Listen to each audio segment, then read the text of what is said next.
The most widely published book in human history reveals that we are created in the image of God. Throughout our human journey, each encounter is an opportunity to see the shared humanity in ourselves and others. Regardless of one's views on religion, each experience and each story weaves us together towards a common path. A path of transformation, a process of growth and understanding, a recognition that, at our core, we share a common destiny. What does the search for truth really mean in our lives? How can we find a sense of unity in a world so diverse and divided? As we reflect on these questions, we start to uncover a fundamental connection that binds us all beyond our differences. Welcome to Created in the Image of God, Building Vibrant Communities, with our host, Wade Franson. Today's episode is Behavior and Hope. Hey everyone, Wade Franson here, Created in the Image of God. I have a wonderful woman in the studio who I have been chasing for like a year. Not in the way that I chased my then fiance who wouldn't date me for a year, but in the sense of wanting her to be on the show. And for whatever reason, we've gone back and forth, but we finally are here now recording the show. Her name is Megan Rosselot, and she is part of the Behavior Collective and has a podcast, a website called The Behavior Project. We're going to unpack who she is and what she does over the course of this next hour. So welcome, everyone, and welcome, Megan, to the studio. Yes, thanks for having me. And, you know, I look back at the email record and it really does go back, you know, almost a year, I think now, when we first started communicating and life has gotten so busy. But here we are now finally doing this show together. Yeah. I guess good things wait a little bit. Yeah. So it's been some time. You're right. So here we are. Yeah. So as we always do on this show, we want people to get to know the real you, the sort of behind the Behavior Project, including the forces that shaped you. We call it your creation story here on Created in the Image of God. So tell us who your parents were, what was unique about them, where were you born, and what was it like growing up, Megan? I was born in Nebraska. I am a true Cornhusker. And so my parents, well, if you want to put them into a box pretty quickly, they were extremely hard workers, like a lot of parents. So my parents actually went to school when I was in junior high, back to school. So my mom was a teacher and my dad was starting out with some businesses, and he just felt God was calling him back. And it was just kind of a change in society. I guess it was a lot of need. You needed more degrees. So I remember spending a lot of time in high school at the University of Nebraska in the gym with the Nebraska football players and the volleyball players, thinking I was super cool because of that. But that was part of what I did. But I also spent a lot of time studying there in the libraries with Dad. And so I learned early on just sometimes plans go differently and you just got to follow it, but you got to put the work in. So I grew up in a family of 5 girls. I'm the oldest. They all are very successful individuals. And so that begins kind of my story. So even though I was the oldest, there's some kind of stereotypical things about the oldest, that the oldest should have it together and be the leader and whatnot. And God allowed me to have a different story. Now, I didn't appreciate it. I didn't like it. I had learning disabilities, but I didn't know until high school. I just figured I too was a hard worker in school and I had to do the hard work. You could never pop quiz me. I'd fail every time. So around high school, I found out I had a learning disability because my dad was trying to advocate longer time on tests. I think he knew. And it became a downward spiral. For education, I hated school. It was handled very, very poorly. It was handled by people that were not accredited and not licensed in the area. So there was a lot of assumptions about my birth. And I began to have a bad relationship with school, with educators. So I kind of just took whatever jobs. I just figured if I could pay my bills, that was good enough. That was, God didn't call everyone to be something great. If we fast forward a few years, I watched my sisters kind of evolve professionally and I resented it and I was very angry and I kept going back and asking God, what is the deal? If you made all your children with purpose, I don't necessarily have any. I'm just I was a nurse aide. I did kind of jobs. I did them with honor. I did them well. But I wasn't living my purpose at all. And I knew it. But I struggled with what are you doing with this LD kid? So the thing is, it wasn't talked about a lot then. And so I just had a bad relationship with it. And the people that also talked about it that I had contact with at school, they were individuals I didn't necessarily trust because they didn't handle it well. Everyone was lumped together as they weren't able to do it. As I got a little bit older, I found this behavior job as an accident. I needed a job, and a friend that I ran into through my kids that I knew years prior, ironically, she led me to a behavior job, which I knew nothing about. I just thought it was a teaching job. And that's where I found the behavior that I began to start to work in. I worked as an RBT for several years, moved to New York, worked there, and What is started an working with the RBT? RBT is a registered behavior technician. So they're like right under Okay. a board certified behavior analyst. They just carry out the plan. They do the data. They work with whoever the client is, and they just carry out the data, the behavior work. I ended up working in New York, and that was more mental health and behavior. And it just kind of began to evolve, all of that to say. And I began to find that a lot of families I worked with in the behavior world were beginning to start to ask something that I probably think my parents were asking but they didn't talk about it in the 90s. They weren't talking about it at all. It was just kind of, your child's going to have a different future. That's kind of how it was looked at. It was all doom. But it was like, tell me there's hope in this situation.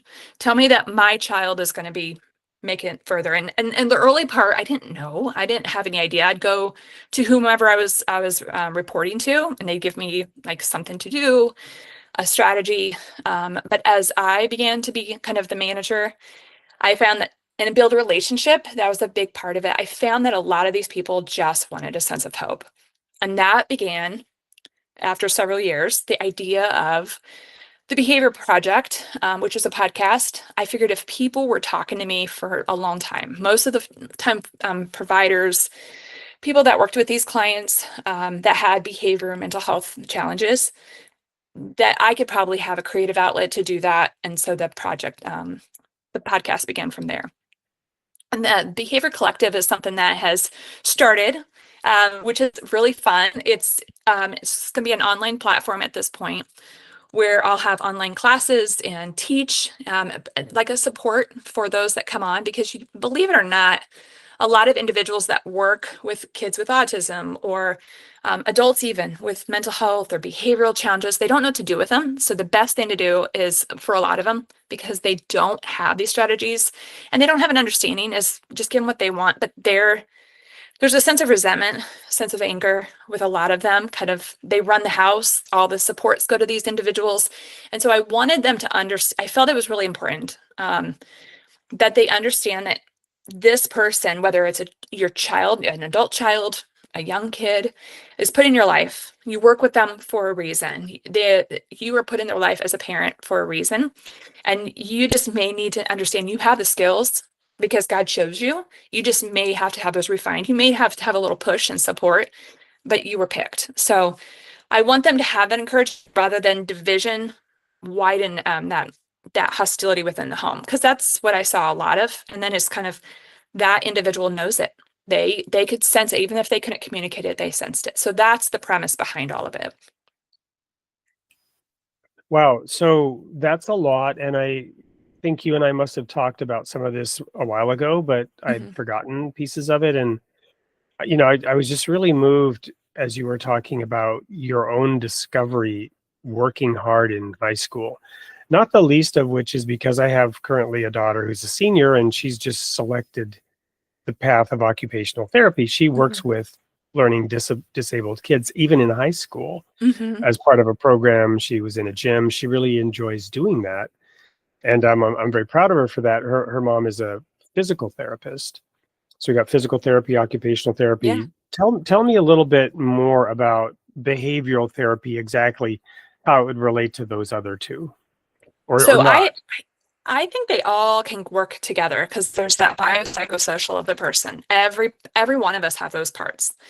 So the physical therapy, the occupational therapy, they all address different parts of the person. The behavior looks at the behavior. And the outsiders typically think it's always the bad behavior. It's just things that you want to adjust that maybe aren't socially appropriate. They're not maybe we could do better at them. So like currently I have a student that has learned to spit. Now, part of it, he has a disorder where he creates a lot of saliva. So we're not going to stop the spitting because part of it, he's nonverbal and it's a disorder. So what we're doing is we're kind of adjusting it, shaping that behavior so that the spitting is in a specific spot. So that's stopped. That's something more socially appropriate. I've had others that you're trying to have them kind of manage their mental health. I guess it's kind of like, I'm trying to think of like suicidal ideation, manage that. So you might have a counselor that works alongside you. So I would talk to them about like, how do you talk to yourself? So that's more, it's more like the mental health side. You can work on any side of this, which is, I think is great. It's very empowering. It's kind of exciting, but you can give them strategies. So I would walk through, I had a client that very suicidal. So every time he was feeling depressed, he would just jump to suicide. And so we would walk through like identifying who he is. And I was able to bring God into it because he's like, whatever is you can do, I'm willing to hear it. So I did. I had his permission to do it, and we did it. And said, this is who you are called to be. And this is who he identifies you as. And he began to really listen. And so it's replacing the negative and the kind of the maladaptive things with something else. And that's usually what we do with behavior, just like with occupational therapy. You're teaching them something to improve a skill that they have or don't have so that they can function. So that's what a behaviorist does. Yeah. And I probably ran ahead a little bit. Let me go back a little bit. So during that time when you were discovering this about yourself, you kind of made an initial peace with it, moved on, got certain kinds of jobs. But then you said that later some resentment began to build up because of your sisters and this and that. Oh, yeah. And we didn't really talk about how faith entered into that. So let's go back and unpack that inner journey a little bit for you. So that's probably several years worth, a lot of years, because they were all gifted, very athletic, all four of them on different levels. And so they began to, even in high school, I was very quiet and I was very shameful because I knew I had to work hard whatever facet that was. They didn't. And so there was kind of this, I didn't know how else to respond because no one was talking about it other than I was Casey's sister. I was Liz's sister. It wasn't, people wanted to get to know me. It was, they wanted to get to know them. And then if I came along, that was fine. So resentment set in early. I think it's when I became really aware of these things, which was probably early high school because we were in the same school. We went to a private school. And so the two that are younger than me, we all were close in classes. We passed each other because it was such a small school. So it was resentment, and it went on for a while. I wouldn't say it didn't stop for a while. The one right under me became successful immediately. And so I went to church. I did all of that. I did the to-do things if you're a churchgoer, but I really had a hard time accepting it. I had a hard time believing I was inspired by the messages, but I had a hard time believing that God did something special. I mean, he had a purpose. It was just, I was meant to be, a helper around the house. I kind of minimized it, like, okay, that's what he meant. But he meant something better. And I always felt like there was a calling, but everything wouldn't happen. Like the doors would shut. And so I would say resentment, there was shame because I don't want to talk about it, especially when all of us got together as a family. We have a pretty big family. People talk about what? When everyone gets together and they haven't seen each other in a year, it's kind of the highlights. And I had nothing. So depression really set in. I had suicidal ideation myself, and it didn't carry through with anything, but it was always this would be a better plan if I just carried through with this. I mean, it really, that carried on for a while. Until I think I don't remember something very specific that happened, but I just said enough. The enemy's got a hold of me in such a way that he's taken captive. Like I can't even see that there would be anything positive. I don't even think I'd recognize it. And so I began to just say, you've got to go. And that, I know not everyone's story ends that way, but mine was cold turkey. I think I just grew tired and I said, the enemy just has a hold of me and I'm just done with him. So it was a lot of switching my mindset, just like I do as a behaviorist. Like, I'm not going to think this. So every time I'd worry, and the thing is, you got to understand, I didn't have the support system. Yes, I have a lot of family members, but they didn't understand this part. They just assumed I was kind of rude with the more colorful word they'd call me, said that that was me, or I was lazy, and that I was just mean. But the thing is, I was so depressed because I couldn't even see that there was purpose. I couldn't even see beyond that. I was trying, like, I'd replace that mindset of every time the enemy would say, well, you're not doing this, this is what you are doing. I felt, I would have to almost lie to myself to convince myself I have purpose. He called me to something else. And Yeah. eventually I began to believe that. So it wasn't such cold turkey, but I didn't have to bring therapists or anything. It was just, I guess I was very disciplined in that way. But yeah, that was kind of it. I hated them though. That was the kind of thing. It's like now on this end, I would say that there's been a lot of restoration, a lot of healing, and a lot of me being able to explain my journey that they admitted they don't understand. Yeah, so this is powerful. I spend a lot of time actually in the book of Genesis trying to really Mhm. get to the root of things. Yeah. And then also, of course, in the Torah, the Exodus, the Ten Commandments. I just had a talk recently in my family about some of the commandments. But there's this one commandment. It's the 10th commandment. It's actually kind of long. You probably know it. It says, "Thou shalt not covet." Thou Yeah. shalt not covet thy neighbor's house. Thou shalt not covet thy neighbor's wife. Thou shalt not covet thy neighbor's donkey or anything that is thy neighbor's, right? Mhm. There's the envy part of it. But then there's the other part that I think you were talking about, which is when God came to Adam and Eve after they had taken the fruit they weren't supposed to. And we'll all recall that, the serpent had said, what? God's telling you not to eat any of the trees. He mischaracterizes what God said. Oh, you don't get to eat Mhm. any of the fruit here. That's pretty stingy of God, isn't it? Oh, and then, oh, he doesn't want you to eat that fruit. Oh, yeah, because he knows that when you eat that fruit, you'll be like him. You'll be wise. So the serpent was spinning and twisting the truth. Mhm. Mhm. But the amazing thing is then when God comes across them, God says, "Who told you you were naked?" Right? Now he created Adam and Eve naked. There was no shame in their Mhm. nakedness. It wasn't so he wasn't saying who told you, that basically where did you so I read that where did you get the idea that there was something shameful in who you are, I right? think because like No, as far as my I'm story. that's a rhetorical question. What I want to Oh, get is that there's two sides to this, right? yeah. Who's Hmm. who's putting shame on it?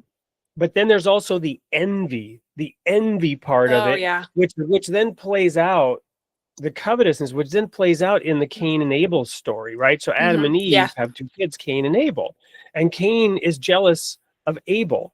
And what I love, and I'm unpacking a lot here, but I think it's valuable.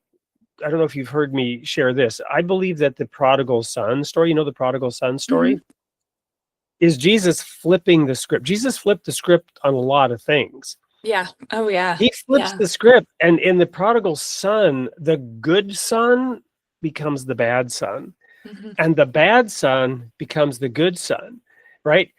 The good son is Abel, and he stays with God and he's faithful to God. The bad son, in this case Cain, he says, "Screw this, I'm out of here.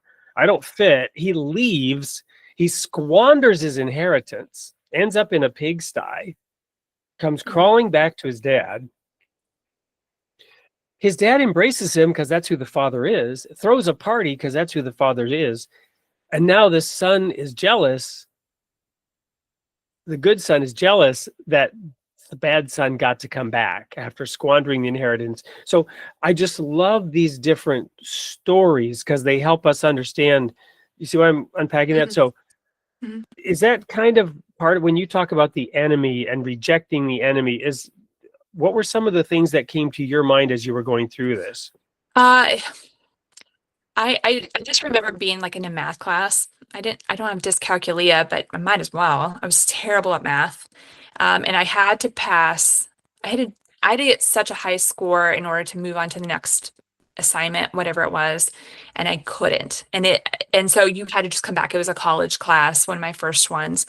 And I remember just looking at it And I know in movies sometimes they'll have like the symbols of formulas and such going around. It wasn't that. It was I would just hear almost the voice of the enemy over and over again. You can't do this. You're such an idiot. Who the hell do you think you are? I will tell you, it was so audible. He could have been sitting next to me. I couldn't even focus. Now, I'm probably undiagnosed ADHD. I have to be moving all the time. But it wasn't that. I had the ability to sit, look at the task. I was ready. I was disciplined. I always showed up. Like they knew who I was because I was just going to pass this thing. But I couldn't get away from hearing that. And I would, once I passed it, like people were congratulating me because they knew that I had been working so hard on this. But then I would go right back in and I would hear this every time I would try to do something that I needed to do for school, for whatever was required. It wasn't a fun thing then when I would hear it. But those voices, when I was trying to accomplish something, that's when I would hear the enemy always say the same. It was the same thing. It might as well have been a broken record. Like, you can't do this. You're an idiot. Why the hell do you think you're here? And then I just said, I'm done. And this went on for years. But that audible voice was probably the worst, just because it was so present. And I couldn't get away from it. It was just like noise in a quiet room.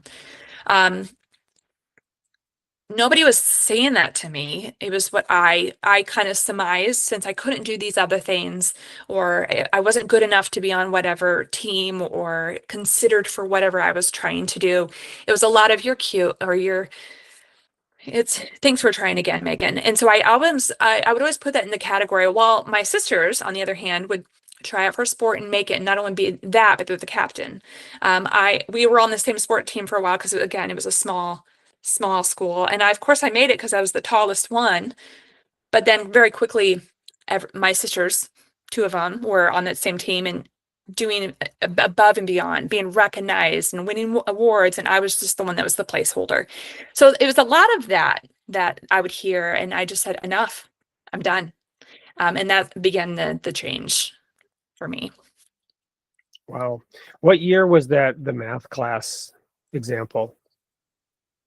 Oh gosh, I would High say school. maybe 2011. No, I meant what 2011. year in your education? Oh, it was early on. So you I were already in probably was a college? freshman. Freshman in college. Yeah. So I had a similar experience my senior year of high school in government class. The only difference, I guess, was that I was taking hallucinogenic drugs at the time, but that's a whole nother Oprah, but I was almost overpowered, right? And I literally felt like, the enemy was in my head. Oh yeah. And Yeah. I couldn't chase him out. And it was probably made worse by the fact that I knew I shouldn't have been doing that in the first place, and I had let him in, right? I'm just saying I could really empathize with the sheer horror of that. And kudos. We're going to go to a quick commercial break, which, God willing, and the creek don't rise, we'll have a little video showing who you are and what you do now. When we come back, we're going to talk about your life's work in the Behavior Project. Don't go anywhere. We'll be right back with more of Megan Rosselot. Discover the world's religious traditions like never before with Ocean 2.0 Reader. Our custom ebook reader is designed for exploration and study with an immersive audio integrated reading experience and powerful research tools available on all platforms including web, Windows, macOS, Linux, Android, and iOS. Experience the benefits of immersive reading by combining ear and eye with improved comprehension and vocabulary acquisition. Our interfaith library features books from various religions, so you can have access to a wealth of knowledge. Try Ocean 2.0 Reader today and elevate your reading experience.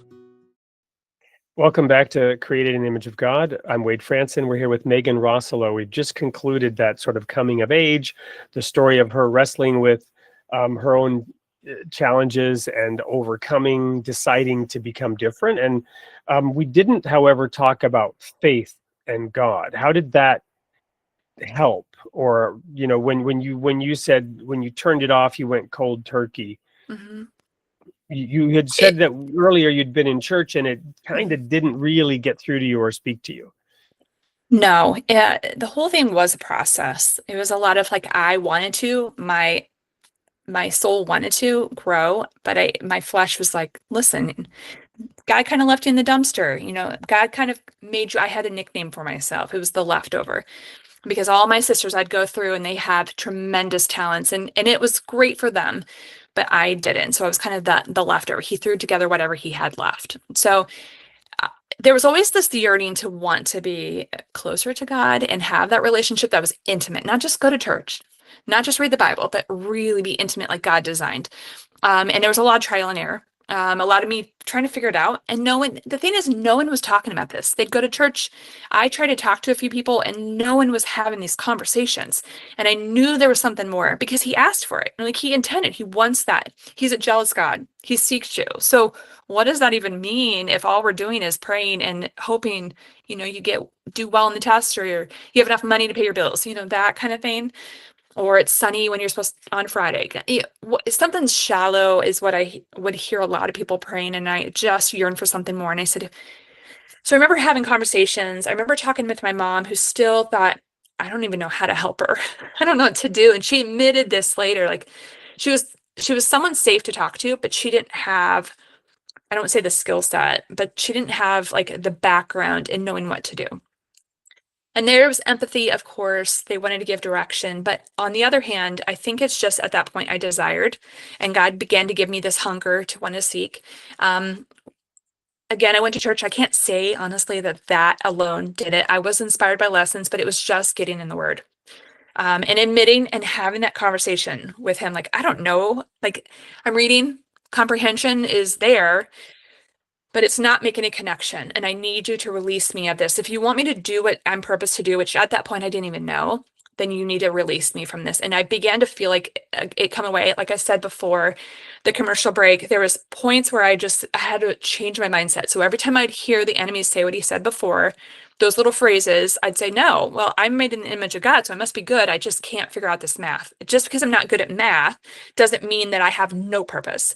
And I became a little fierce about it. And it became habitual. I would just have to replace those mindset. Now, it also meant I had to be in the Word. It also meant I had to shut out a lot of things like friends that just weren't encouraging. They just kind of kept me in that box of never understanding, not having purpose. If my family, I had to actually distance myself from family at times as I got older because they lumped me into this category of being called bitchy and lazy. Because I would just be so wrapped up in some thoughts like, this isn't right. This isn't okay. How can God be just this way? And because they didn't understand. And again, later on, we had those conversations where there has been healing and they didn't understand where I was. So there was a lot of that, a lot of like practice and getting the Word and trying to learn who God was myself without taking whatever a pastor said. Yeah, I had to learn What it what and want it. what were some passages that spoke to you? Oh Certain goodness. You know what? I'll be honest. It wasn't passages so much. It was learning who the Holy Spirit was. And I would just soak up anything about the Holy Spirit. So one of the books where I go is an app called Messenger X. It's newer. John and Lisa Brovere host it. It's a family website. And they will speak on it because I'm someone that I don't want to read about this. I want you to talk to me about it. Yeah. And so they have several like videos on the Holy Spirit. So I'm not, I do read scripture, but I'm the worst about giving you some links. But That's those, I had to that's watch the totally videos. fine, I by the had to way. read on anything about the Yeah. Holy Spirit. No, that's totally fine, by the way. So, yeah, awesome. Mhm. So, anything from there that you recall verbally, a story that they may have told, or was there a moment? Yes. Yes, I can give you that. So Yeah. there is a book that they have written. It's in the app, which is great. So you can listen to it, you can hear them talk about it, but it's also something that you can read and digest. It's called The Wilderness. And I actually read it when we were going through a trial as a family, my husband and I had to understand, why does God put you through trials? Why does He allow things like certain things happen? And I kind of read it in regards to understanding my youth and understanding why He allowed me to have a learning disability and have kind of hiccup after hiccup. Why did He allow that? when I don't think I did anything wrong. Like, I worked hard and I did the things I was called to do. I wasn't sneaking out at night like my sisters. I did all, all the rules. I was a rule follower. And what he outlined in this book is that there's not every trial is meant to look at as punishment. Like, you did something bad. That is our society, but it's meant to refine you. And so a lot of those years, it was refinement. And so when I look back, the reason I can do what I can do and I have empathy towards that population is because I walk through it. Now, the severity is different for a lot of them, but I walk through it. I understand what it's like to be misunderstood. I know what it's like to feel like everyone has told you you can't accomplish a whole lot. Like, I remember my aunt had said to my sister Casey, "You should be a lawyer." And then she looked at me and said I should be a comedian, when I am not funny. So it was always that, like, I was looked at as someone with not a lot of potential. And then my sisters, Yeah. you could just name them, lawyer and graphic artist and that kind of thing. There was always this never a lot of expectation. So I thought, I'm just going to dive into God, have that Well, relationship, and learn whatever I could don't- learn. This is probably somebody's probably gonna flame me on the internet for even saying this, but this is what occurred to me. I have a saying that I've used: if you can't be a good example, perhaps you can serve as a horrifying warning. That's what came to mind. But seriously, maybe that's a bad comedy joke, but I'm just reflecting here on even some of the language we use around this, because there's a religious teacher called Abdul Baha, and there's this story that comes to mind. There was a woman who just had this horrible trial after trial after trial life of, just a horrible life. And she met with Abdul Baha, and she was explaining all this, is like story after story after all the hardships. And he looked at her and he said, God must love you very much to have given you all those tests and trials, right? But even the word test and trial, and it comes from this scripture in Hebrews, which says God chastens every son whom he loves. Mm-hmm. And no trial for the present seems pleasant, but afterward it brings all this fruit. And then there's this weird verse which says that Jesus learned obedience through the things he suffered. And I've reflected on this. Why did he need to learn obedience for? Are you kidding me? But so the language of this fails. And then we look to analogies in nature, and we think about the butterfly, that if the butterfly struggles to get out of the cocoon, but every butterfly you've ever seen got out of the cocoon. But if you rip open the cocoon to let the butterfly out, it will never fly. Mm-hmm. This is, I'd have to now go look it up to make sure, but everybody knows this, right? So I assume it's true that if you somehow give too much help, it doesn't work at all. Stress is needed to stay alive. And so the way that I describe it is, God says in the end times are the horrible, tough, satanic, mark of the beast, tribulation, Armageddon, and then he says, those that love the Lord spoke often one to another. And a book of remembrance was written up, and I will remember you in the day that I make up my jewels. Now, if you know anything about how jewels are formed, they are formed in intense heat and intense pressure. You don't get a diamond, you don't get a ruby, even a pearl, right? Which is kind of a soft jewel. It's a different kind of jewel. It has to stay in this dark place forever and slowly get, layer after layer after layer put onto it. But the point is, anything that's easy, it's possible that at some point in time, the true root of who you are and what God was doing in you will surpass that of your sisters. Not that it's a competition or you want to put them down, but that's why the 10th commandment, it doesn't matter. We shouldn't compare ourselves to each other. That's a whole nother Oprah. But these trials, these tests, these challenges, they are what create the beauty, the perfection. And even some of the uniqueness of jewels, if there's a little imperfection in the environment, that will change the color slightly, give it a little bit of a different characteristic. Yeah. So, it's just amazing, this journey that you've had, and I listen to you and I think about what you're doing to help. So let's spend a minute talking about behavior project and the behavior collective, which I love that term. So what are these? How do they work? Yeah, so the behavior collective, behavior project is the first thing that I started doing. It was just a podcast to talk. I actually felt like no one was going to talk. I mean, no one was going to even listen, and then it began to grow. It was really just a platform for me to kind of put out a behavior strategy and talk about it, like I was talking to a friend, and mirror it with what was scripture or what was faith intertwined with it, because a lot of times psychology and biblical stance or ideas are matching up, they're finding. And so it was easy to have those conversations and try to relate. But the goal was to look at kids with behavior problems or just being teenagers. They're tough, and really have that as the Tell me about cornerstone it. of I have the two. topic. Yeah, I have two they're teenagers tough. right I've now, got and one Dad is failing myself. the test. That yeah. It's a test there. That alone, I didn't want to leave that out, because a lot of times parents just want to know, first of all, it's easy when there's so many things going on in the teenage years, the teenage mind, those 12 to 18 years old, where you have to remember you were equipped with mom and dad. Don't forget that, like, you were chosen to be their parent, whether you like it or not. It's often not fun. It's a thankless job a lot of times. And sometimes there are diagnoses. Like my son, we found out he had ADHD, and it was a tough several years. He was physically aggressive with people, physically aggressive within the home. We didn't know what to do, what angle. And we began to just apply everything that we knew to put it together. And we're seeing him do extremely well. But ironically, a lot of this was resentful of his younger sister, who is like my sister's, very academic, and it's kind of applying the things that I learned to him, but also with the project. That's the theme, to just empower and encourage parents, not from a stance of like I'm lecturing, but like we're doing this at the same time, just to encourage.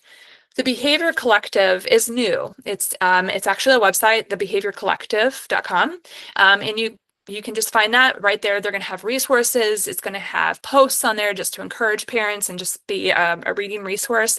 It is going to have online courses that you can take just to build in at being the teenager, but also as the parent. So they'll have separate courses on there. So that's something I'm really excited about as well. We're going to have to check that out. That may be Yeah. helpful to us. Maybe in our next family meeting, we can look at that. Yes, do. So we're going to go to a quick commercial break. When we come back, I'm going to talk about what the feedback is on all this, some of your experiences, and where you're growing next. Don't go anywhere. We'll be right back with more of Megan Rosselot, Behavior Project, Behavior Collective, Uncreated in the Image of God. Meet Dr. Lori Schessler, a licensed clinical Christian counselor, speaker, and author with over 25 years of ministry experience. She's the founder of New Leaf Christian Counseling and holds a doctorate in clinical Christian counseling, bringing both depth and compassion to the work she does. Dr. Lori specializes in temperament therapy, a personalized, biblically grounded approach that helps people understand their emotional design and heal from the inside out. Whether working with children or adults, she helps individuals uncover the root of their trauma, anxiety, or relational struggles, and guides them toward lasting transformation. Her voice is warm, grounded, and deeply insightful, perfect for conversations around faith, mental health, emotional resilience, and identity. As someone who bridges spiritual truth with practical tools for healing, Lori offers meaningful value to listeners seeking clarity, hope, and change. An inspiring and thoughtful presence, Dr. Lori brings the kind of depth that makes every conversation feel personal, purposeful, and full of grace. Contact her through the website newleafchristiancounseling.net. Welcome back to Created in the Image of God. I'm here with Megan Rosselot. We were just talking about what she's doing with the Behavior Project, the Behavior Collective. And during the break, it occurred to me, in what sense a collective, and how do different people like latch on and become part of that collective? Really, it's just a website at this point, but you can apply to become a member. Like there will be a membership where you can have more intensive classes. But I want it to be a resource that you don't have to just be a member, that you can come on and just get some resources that are free. And just because some people are just wanting to figure out where to start. And I don't want it to be that cost is always the thing. I think that's going to leave out and just it's going to isolate to a certain group. I think that working with people that just had nothing, just wanted a little bit of start for resources. Yeah, yeah. So I love the fact that you're marrying scripture and, the Bible and faith to these things for those who want that. I've been a little concerned in recent years. I'm a little older and have experience. There are two sides to this coin because by all means, I'm grateful that today there are many more resources that didn't even exist when you were going through your challenges. But it seems like today there's a diagnosis for everything. Every person, has multiple diagnoses today. And then you're going down a path and medical costs and healthcare costs are soaring through the roof. And we go to a nursing home. We're a little older now. We've both had parents and others that are getting on in years. And it seems like the whole, we'll call it the medical industrial complex, is designed to make sure that you don't have a penny left at the end of your life. By the time you're put in the grave, everything you worked for over your whole life has been sucked out of you, right? So that there's nothing left really for an inheritance for your children, even because of all these possible diagnoses and problems. So I love that you have a site that maybe has a little bit more of a self-help. And just so that people don't think I'm just an old grumpy old man. No, when I was in Germany years ago, and when I was 28, I was diagnosed with a chronic crippling disease. I was told I'd be in a wheelchair at age 40 and that there was no cure, no treatment. They offered to give me cortisone injections to ease the condition. And I asked, will that help? They're like, no, but it will ease your pain. I'm like, I don't want it. So, and I was offered temporary disability, then permanent disability. But I came out the other end completely healed, completely whole, completely in remission. And the point of that's a whole nother Oprah. But the point is, while I was in Germany talking to the insurance company, and they had even more than America, they had alternative health methods, natural avenues you could choose and pick. But the one thing that I really needed was like a pass to the swimming pool, because swimming was like the best thing for me. But insurance wouldn't cover that. And I was seeking to understand why they would give me an unending series of massages. If I wanted to go have massages that would ease my pain a little bit, or go swimming, which would maybe actually help me, I could get the massages covered, but not the swimming pass. And I came down to this arguing with the German authorities, and they're very logical. And I explained, it seems to me like what you're telling me is if it's something I could do for myself, you won't help at all. But if it's something that can be done to me, you'll cover it. And I get that it's challenging to figure that stuff out, but it seems like you want to do the opposite, right? And I know there are programs, wellness programs and whatnot, you can get through your employer that sometimes give you these ancillary little things that give you some kind of minimal credit for taking care of yourself.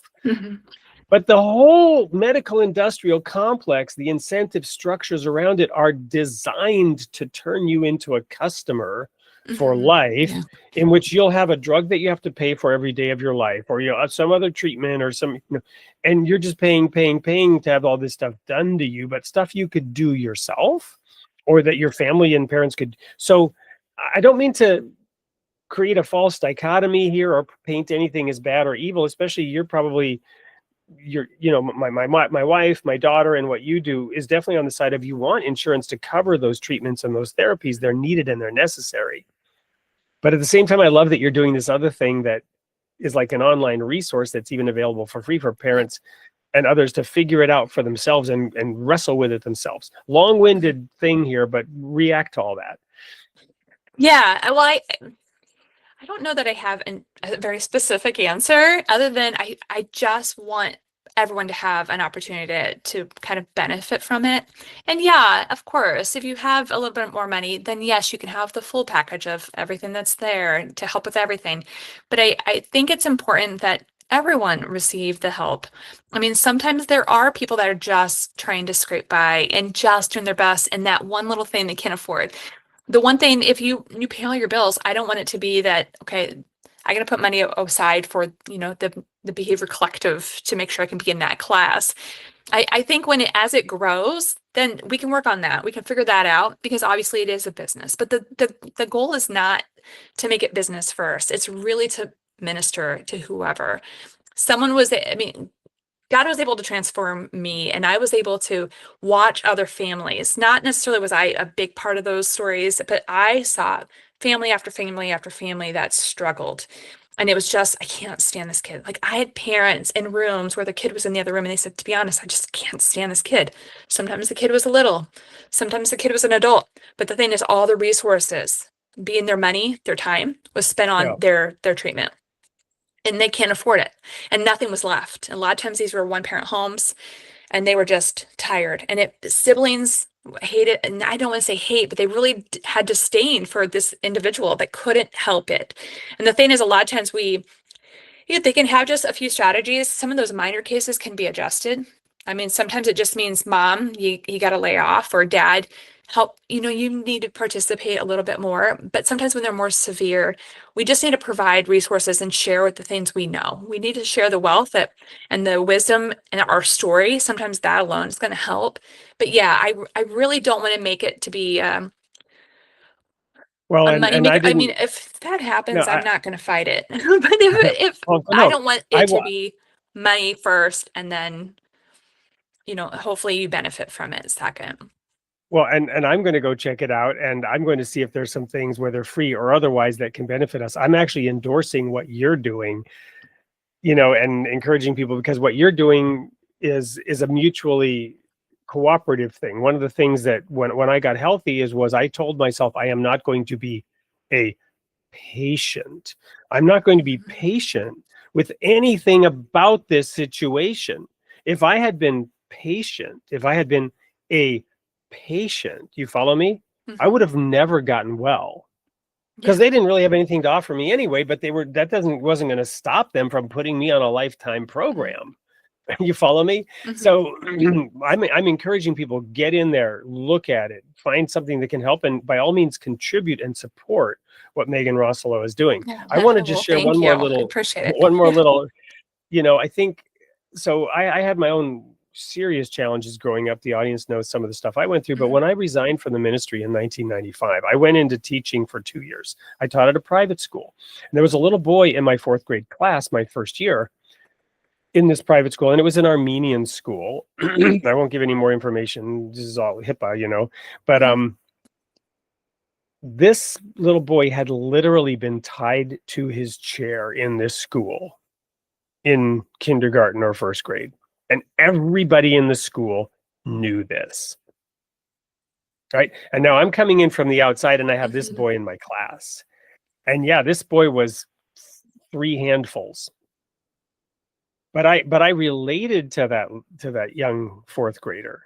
And I really, really worked hard to try to understand what was going on and to make it possible. And he couldn't sit in his chair, and his hands and everything were always dirty because he was like looking around on the floor for stuff, and he's just, but he was intelligent, but he was hard to manage. And of course they tried to tie him to a chair,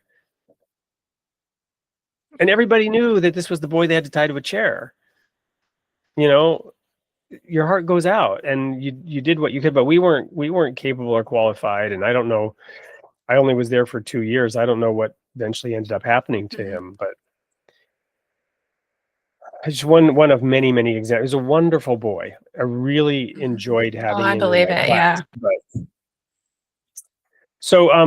so what's next then? Obviously you're working on this, you're growing it. Do you and you have a lot of energy and enthusiasm. It's really encouraging to see, to think about you struggling with these challenges and then using it as a springboard to go out and help other people. Yeah, I think in all honesty, it's just to make this a fully functioning, active, not just website, but an online business. It's in the very starting stages, so there's a lot on there, but I want it to be where there is the membership. You can apply, you can get more like weekly kind of online courses, and you can practice it and whatnot. But I want it to be very interactive. So no matter when you get on there, there's new things, there's resources, making it really active within the community. So bringing in other resources, I think. So it's not just isolated behavior collective, me and whomever comes on with me, but bringing in other resources, because I don't want it to be where it's all about what I say and it's, you got to hear what just Megan says, but bringing in other people who can encourage and have the impact that maybe like someone like that had on others or with me, or that's the goal, is to make it a fully functioning entity of itself. That Well, also I'm not is just in Cleveland, but I would love it online, like an in-person thing eventually. So that's the Well, goal. I have two ideas. The show that you're on is called Created in the Image of God. The tagline is building vibrant communities. And we Mhm. do that online and in the real world as well. So I have two thoughts here at the end.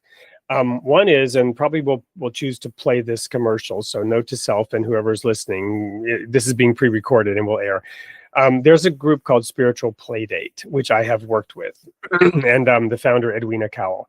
Remind me by email after this to put you two in touch and talk, because there's synergy there with what you're doing and what she's doing, because a Oh, lot of okay. the lesson plans and so forth involve some of the kinds of things that I think I hear you talking about. Okay. She has these Oh, like that'd be good. practical things like, teaching the kids to, having them carry a pound of bag flour around, calling it a grudgie, and how holding a grudge is physically like having to carry that Ah, pound of yeah, flour around yeah. all day, right? And you got Mhm. to let the grudge go at the end of the day. But that's one idea.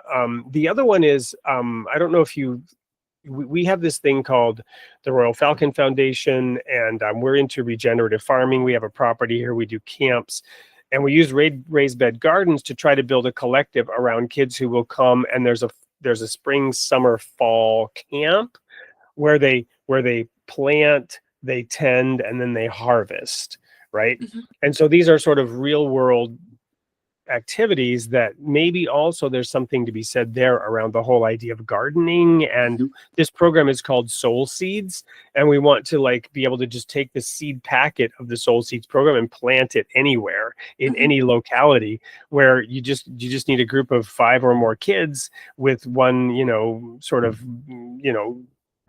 senior in high school or early college age to help Yeah, coordinate the younger kids around building a little group that's just going to do a raised bed garden and start planting stuff and, yeah. learning about nature and growing. And that's sort of behavior modifying. I don't know. Again, these are two ideas Mhm.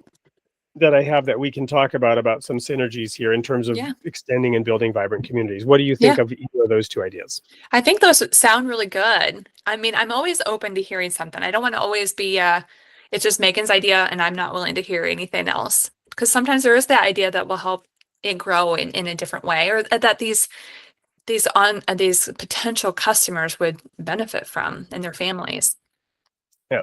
So we're out of time. What are the final words that you would like to leave for today's audience based on this whole conversation, your life's journey, and what you're up to?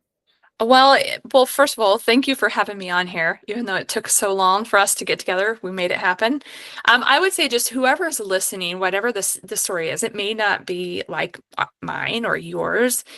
Hang in there. I would say plug into what God says. There is purpose, and it's not just a cliche like church saying. There really is. Sometimes he reveals it later. Sometimes he's going to have you go through the muck because he's refining you. And just like Wade said, like the diamond comes from a lot of pressure, and beautiful things don't happen just because. So just hang in there, ask the questions, be curious, but put in the work as well. Awesome. Well, thank you so much, Megan. And there you have it. It's a wrap up. There's one thing left to do today on the show, and that's to air the sneak peek for the show for next week. But Megan, thank you. It's such a pleasure. We will definitely stay in touch and continue to Mhm. try to build those cross cross-pollinate those vibrant communities together. For everyone in the audience, remember, you are created in the image of God, and God loves his creation. We'll see you next week.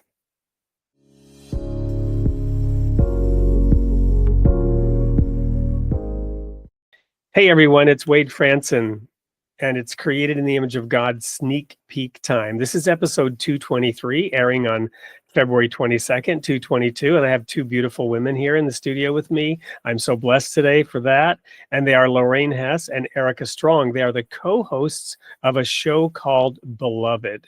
Erica, I'll throw this first question to you. What is the show Beloved about? It's about helping people to find the Spirit of God through everyday life. And how do you do that on the show? So we have regular everyday conversations about things that people are always going through, and then how to view that through the lens of faith, understanding that you're never alone. You have someone that's going to walk you through it, through those conversations that we have on the show, and show you how to bring that back through the lens of faith. And Lorraine, you're a musician, and you're a Catholic. Share a little bit with the audience about the dynamic of having Erica and yourself co-host this show. Well, Erica and I are very different and very much the same. And the more conversations we have, the more we realize how much we're alike. And it's been so much fun to tell stories on our episodes about our life experiences, our faith experiences, our triumphs, and our times that we've fallen.